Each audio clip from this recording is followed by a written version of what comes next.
Hi, I'm Kerry Newhoff from Connexus Church, north of Toronto, Canada.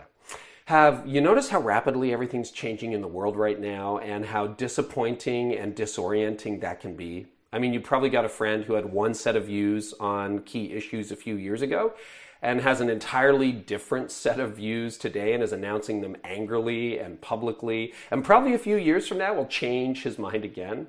Or you've got that friend who betrayed you and it wounded you deeply. Or maybe there's a family member or somebody close to you who followed Jesus who just isn't following Jesus anymore.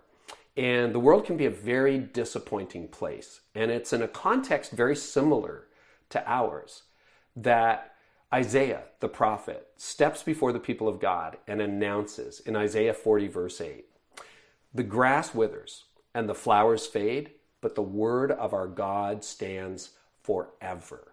And the context of Isaiah's pronouncement is so important.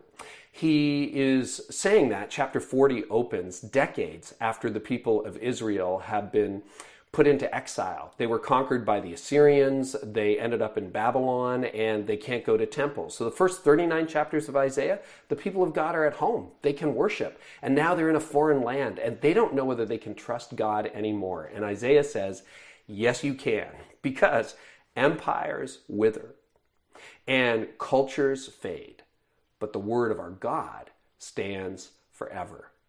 And that's a word of hope for you, and that's a word of hope for me. Because in the midst of a constantly changing world, the one thing we can count on is Jesus, the word of God. It stands, he stands forever.